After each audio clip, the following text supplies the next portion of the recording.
지금으로부터 6년 전 분당우리 교회를 섬길 때 이찬수 목사님을 대신해서 주일 예배 설교를 섬긴 적이 있습니다. 그때 제가 나누었던 본문이 바로 지난주와 오늘 여러분과 함께 나누고 있는 누가복음 15장의 말씀입니다. 첫 주일 설교니까 너무 긴장되고 떨렸지만 착실히 잘 준비했고 또 그렇게 준비한 대로 말씀을 전했다고 생각했습니다. 근데 며칠 지나지 않아서 한 성도로부터 이메일로 연락이 왔습니다. 그 성도님은 분당우리 교회 성도님은 아니었는데 아마 온라인으로 설교를 들으셨던 것 같습니다. 편지를 읽으면서 이 성도님이 저에게 굉장히 화가 나고 있구나, 흥분되어 있구나, 이것을 충분히 느낄 수 있었습니다. 무엇 때문에 화가 났나 내용을 하나하나 꼼꼼히 살펴보니까 한마디로 하자면 이 말씀의 본문에 등장하는 첫째 아들이 뭐가 그렇게 잘못했냐는 항의였습니다. 서로 100번 양보해서 첫째 아들이 잘못했다 하더라도 둘째 아들과 같은 선상에서 이 아들을 비교하는 것은 너무 부당하지 않냐는 의견이었습니다. 제가 그때 첫째 아들이 둘째 아들보다 더 나쁜 놈이라고 이렇게 설교를 했었거든요. 그러니까 아마도 성도님은 이 사실에 동의가 되지 않았던 것 같아요.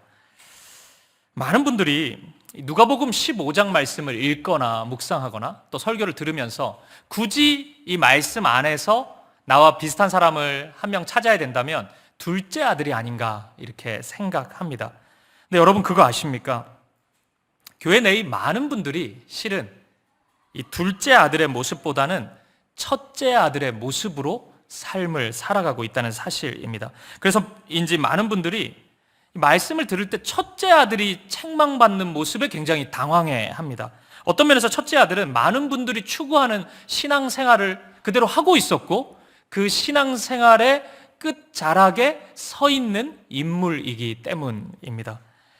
제가 설교 제목을 지난주에 이어서 방탕한 가족으로 지금 잡았잖아요.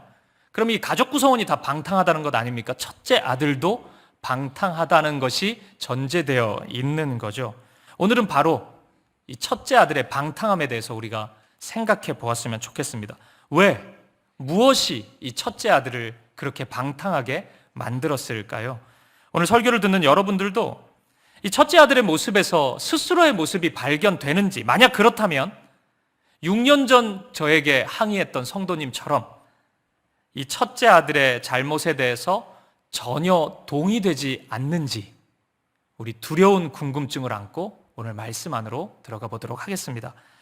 지난주 우리는 아버지를 떠나서 거칠 것 없이 마음대로 살았던 한 가정의 둘째 아들에 대해서 묵상했습니다. 이 아들은 자기 인생의 주인이 스스로가 되어서 진짜 하고 싶은 대로 자기 마음대로 인생을 살았습니다. 하지만 그 끝은 그가 예상했던 행복이 아니라 매우 비참한 결말이었습니다. 그 끝은 영혼의 공고함이었고 궁핍함이었고 메마름이었습니다. 그리고 모든 것을 다 잃고 돼지가 먹는 쥐염 열매를 부여잡으면서 나는 지금 죽어가고 있습니다 라고 외쳤던 이 둘째 아들의 절규는 실은 하나님을 떠나 살고 있는 우리 모두의 영혼의 부르짖음이라고 할 수 있을 것입니다. 그런데 바로 그 순간 도저히 가망이 보이지 않고 비참함의 끝자리까지 나아간 것처럼 보였던 그 순간 이 아들에게 은혜가 시작되었죠. 무슨 은혜였을까요? 갑자기 잃어버렸던 돈을 다 되찾았을까요? 아니면 어떤 사람이 나타나서 이 아들을 도와주었을까요? 아닙니다. 삶의 현실은 하나도 변하지 않았습니다. 근데 이 아들의 마음이 바뀌었죠. 아버지께 돌아가야 되겠다고 결심하게 됩니다. 아버지가 용서해 주실 것이라는 확신을 가지진 못했다고 저는 생각합니다. 그런 확신까지 가졌다면 너무 이상한 사람이겠죠. 반신반의했겠죠. 용서해 줄까? 품어줄까? 아 그래, 뭐 용서 안 해주셔도 종이로라도 생각해도 상관없다. 그런 마음으로 아버지께 돌아가기로 결심합니다. 그리고 아버지를 만나는 그 순간, 그날이 찾아왔습니다. 쭈뼛쭈뼛 했겠죠. 오랜 시간을 돌아서 왔고 아버지 앞에 나아갈 만한 마음, 그런 형편이 아니었기 때문에 너무 부끄러웠을 것입니다. 그런데 그렇게 돌아온 자신을 향해 한 행동을 취하는 아버지의 모습이 이 아들에게 커다란 충격을 안겨줍니다. 아버지의 모습을 본 아들은 아버지의 방탕함을 발견합니다. 무슨 방탕함이었을까요? 무슨 아버지가 알코올 중독자라도 되었던 걸까요? 아니죠. 자신을 향해 사랑을 아낌없이 부어주시는 방탕함을 발견하게 됩니다. 자신이야말로 진짜 탕자 같은 인생이었는데 실은 내 아버지가 더 방탕한 탕부 아버지이시구나라는 것을 알게 된 것입니다. 스스로를 돌아볼 때 아무리 생각해도 용서받을 수 없는 모습이고 사랑받을 수 없는 모습이었지만 탕자인 자신을 향해 아버지는 탕부 하나님으로서의 아버지로서의 무한한 사랑을 보여주십니다. 달려올 수 없었던 자신을 향해서 기꺼이 달려오셨고 사랑한다 먼저 고백할 수 없었던 자신을 향해 사랑한다고 말씀해 주셨습니다. 쭈뼛쭈뼛 서 있는 자신을 향해서 먼저 안아주셨고 먼저 용서한다고 말씀해 주셨습니다. 이 둘째 아들은 그토록 신비스럽고 놀라운 사랑을 아버지로부터 누리게 된 것입니다. 사랑하는 여러분, 그리고 바로 이 아버지가 저와 여러분의 하나님 아버지이십니다. 우리 하나님은 우리가 예배를 드리기 위해서 이 자리에 나왔지 않습니까?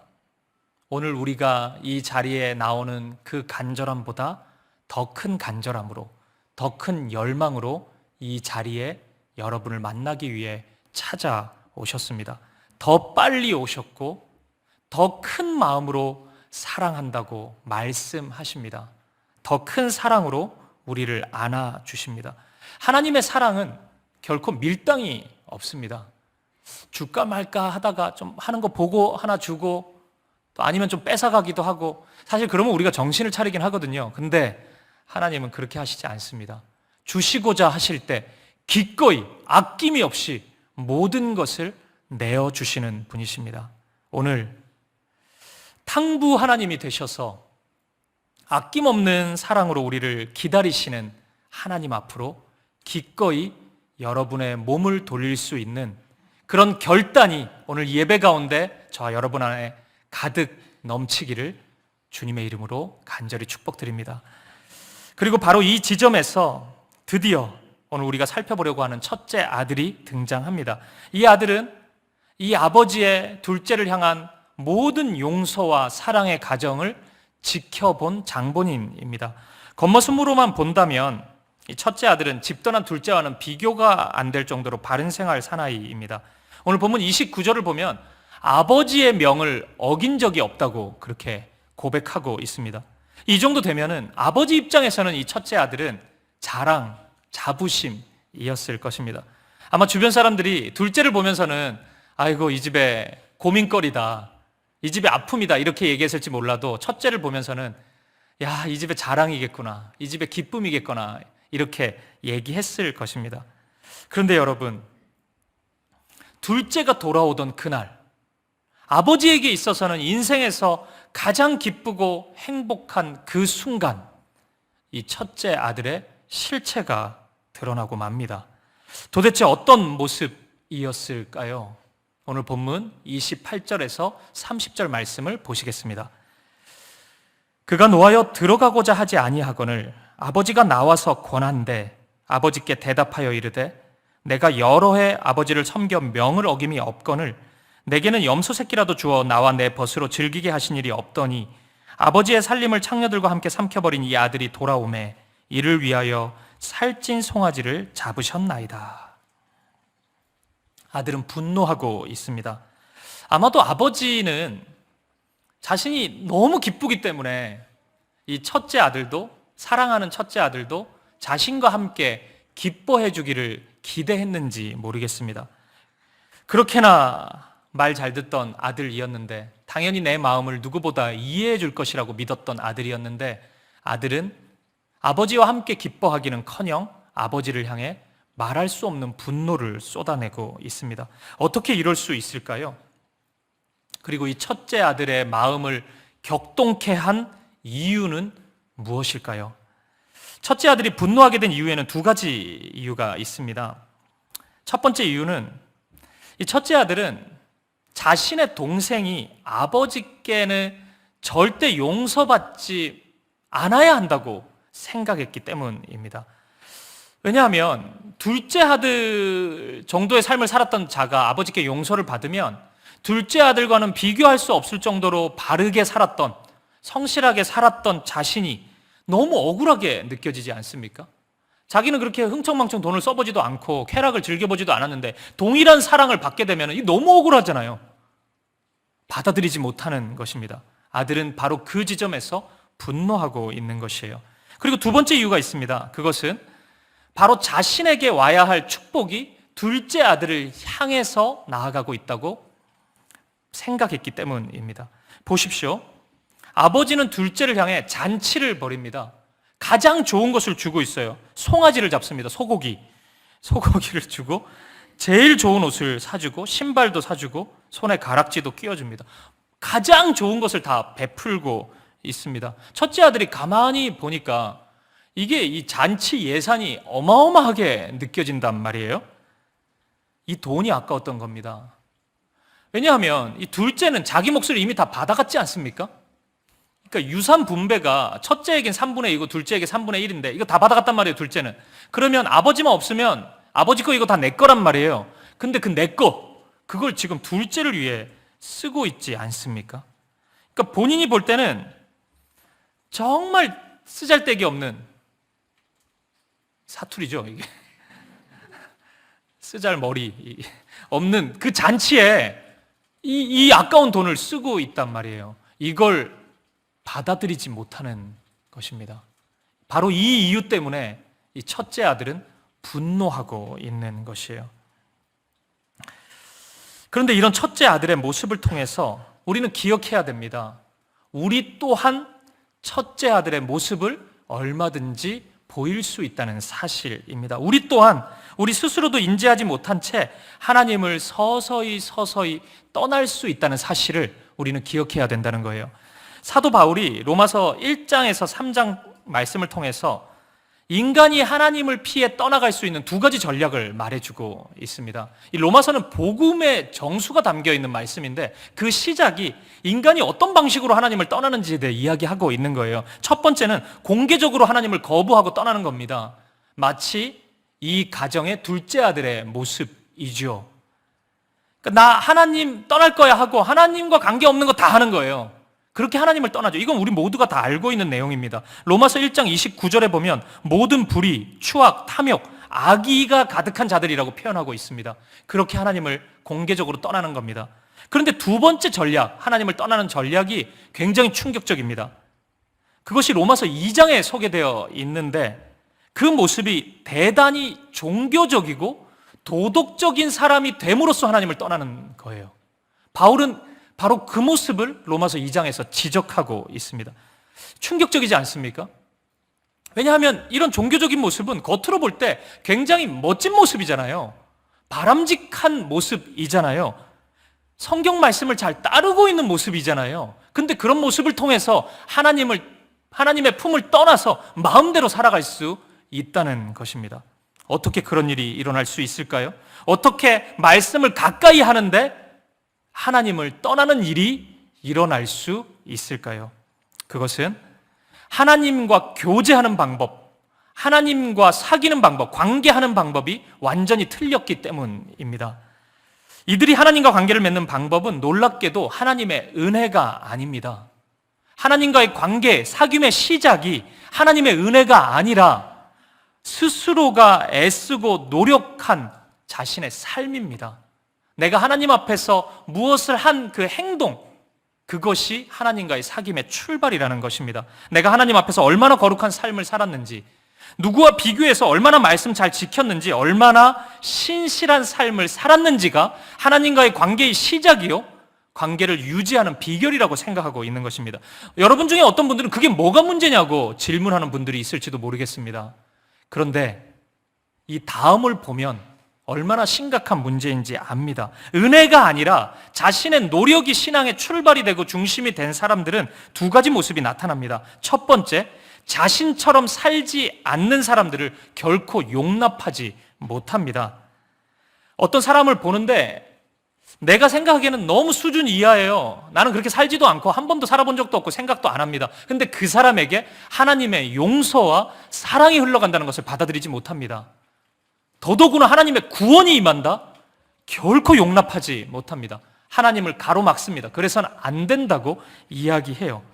그 결과 이런 사람은 남을 향한 정죄, 비판, 비난 이런 삶을 살아갈 수밖에 없는 것입니다. 그리고 두 번째, 은혜가 아니라 자신의 노력으로 사는 사람은 하나님 앞에 무엇을 요구하는 마음이 자연스럽게 생겨납니다. 나 스스로가 하나님 나라를 위해 대단한 기여를 했다고 생각하기 때문에 자신은 하나님으로부터 특별한 무엇을 받을 자격이 있다고 생각합니다. 그 결과 하나님을 향해서 무엇을 요구하는 것에 거침이 없습니다.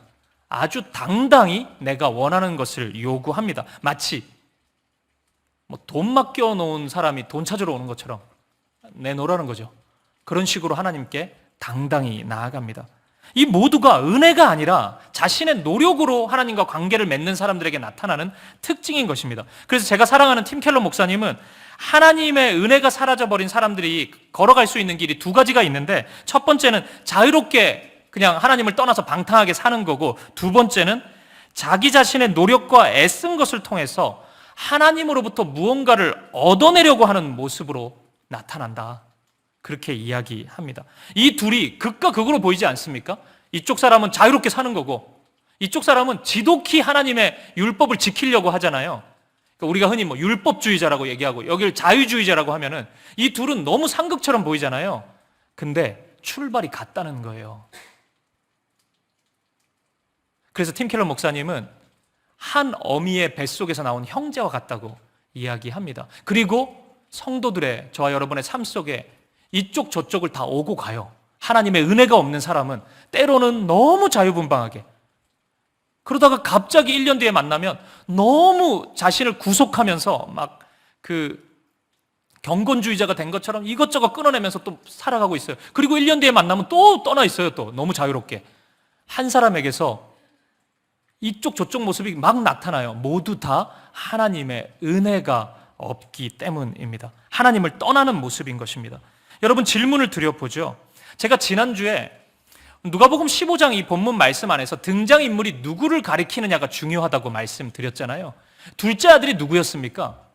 아담이었잖아요. 그리고 아담 더불어서 아담적 인생을 사는, 하나님과 관계없이 살아가는 모든 죄인들을 가리킨다고 제가 말씀을 드렸습니다. 그러면 첫째 아들은 누구를 가리키는 걸까요?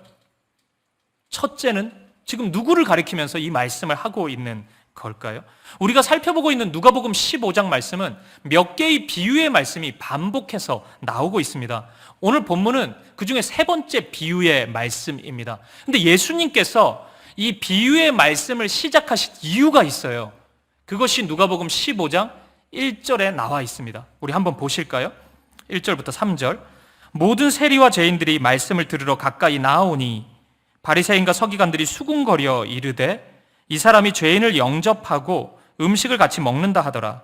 예수께서 그들에게 이 비유로 이르시되. 세리와 죄인들이 예수님의 말씀을 들으러 가까이 와 있습니다. 여기서 성경에서 세리와 죄인이라고 불리는 대상은 당시 사람들이 볼 때 절대 천국에 갈 수 없는 사람들, 어떤 일이 벌어지더라도 하나님 나라에는 갈 수 없는 사람들을 가리킵니다. 그러니까 하나님이 절대 용서해 주지 않는 사람이죠. 근데 예수님이 자꾸 그 사람들을 찾아다녀요.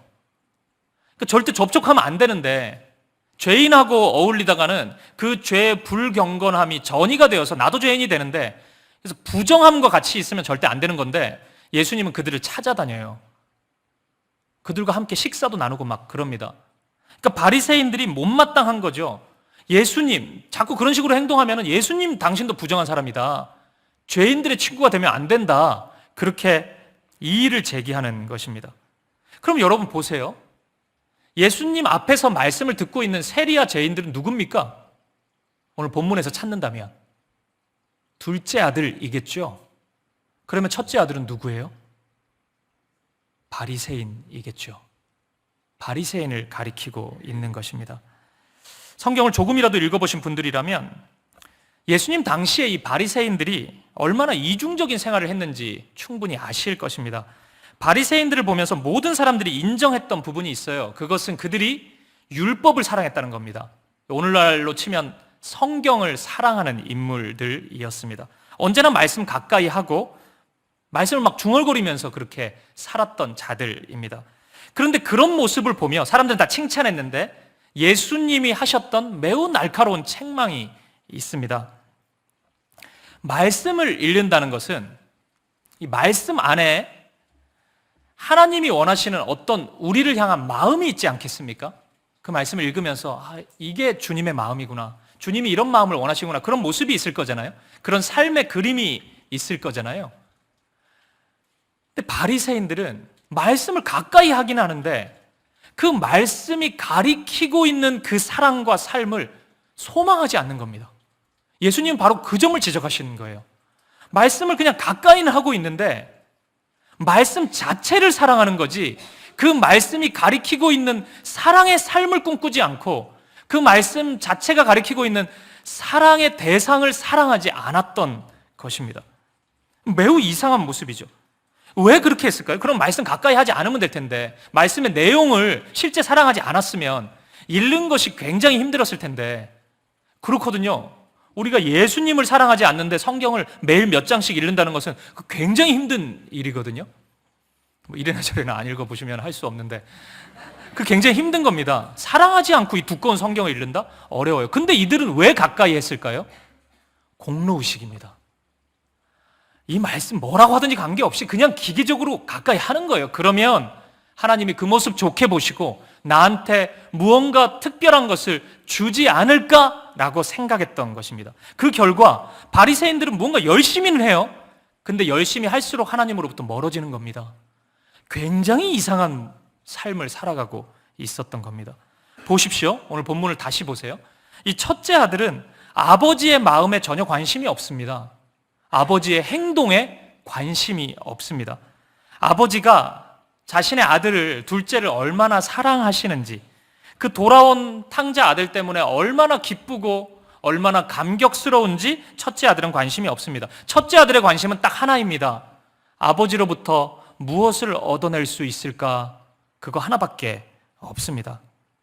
아버지를 사랑하지 않고 관심 가지지 않고 아버지께로부터 나오는 것에만 관심을 가지고 있습니다. 그 결과 첫째 아들은 아버지와 함께 있는 것이 전혀 기쁘거나 감사의 제목이 되지 않습니다. 비록 동생처럼 아버지를 떠난 적은 없습니다. 근데 그 이유가 아버지를 사랑해서가 아닙니다.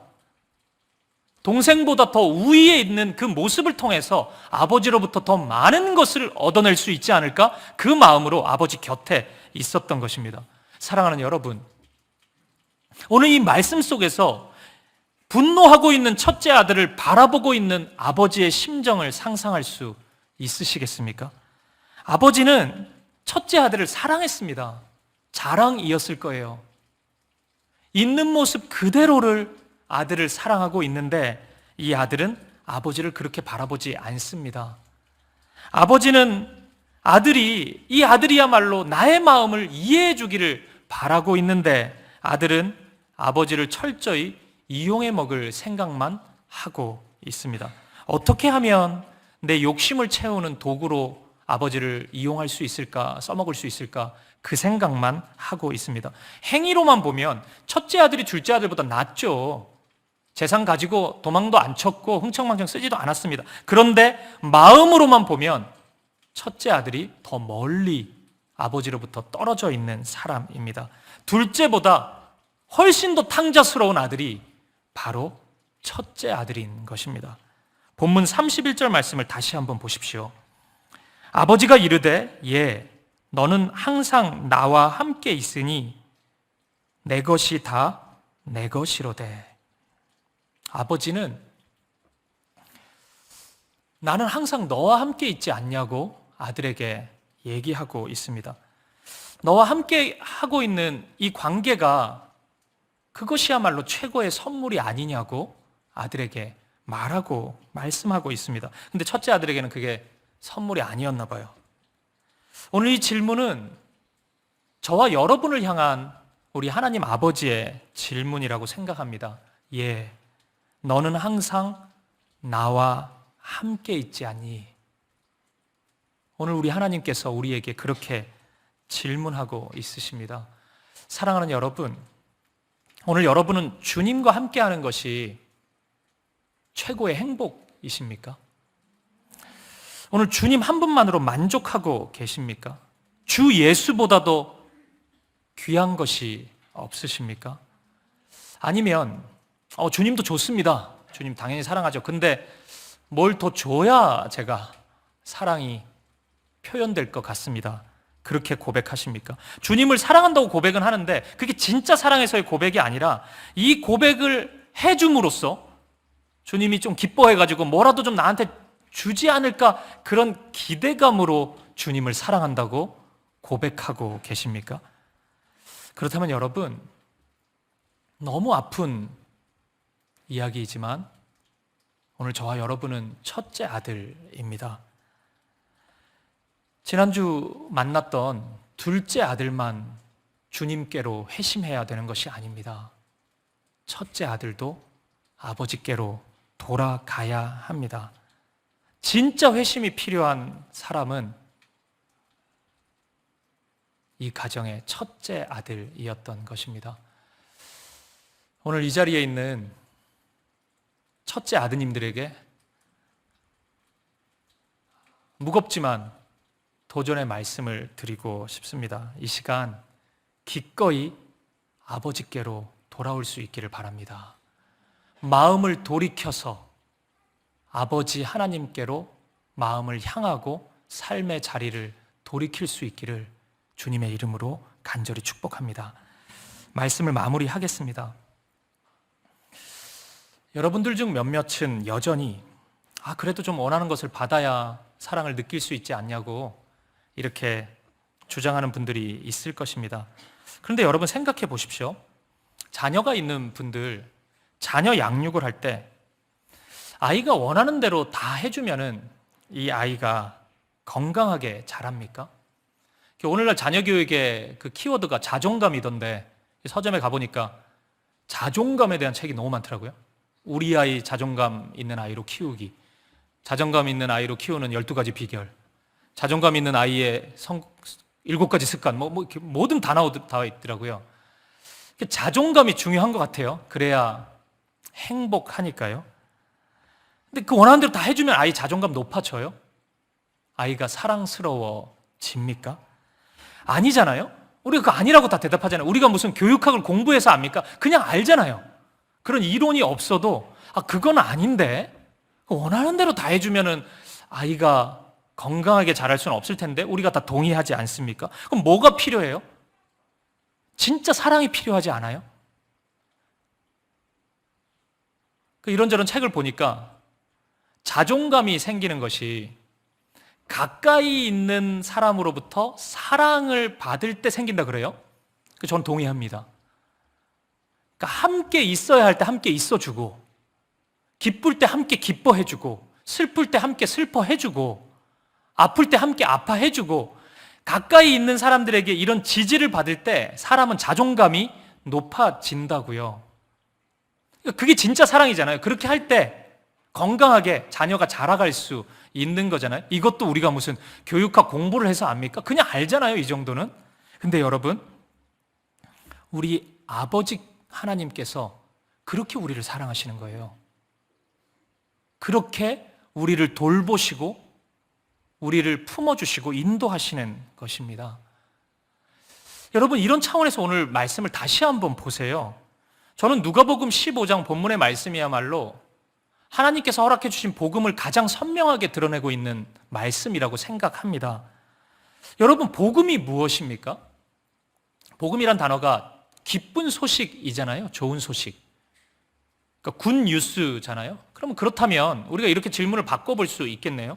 여러분에게는 무엇이 기쁜 소식입니까? 오늘 본문의 말씀을 가지고 대답해 보실 수 있겠어요?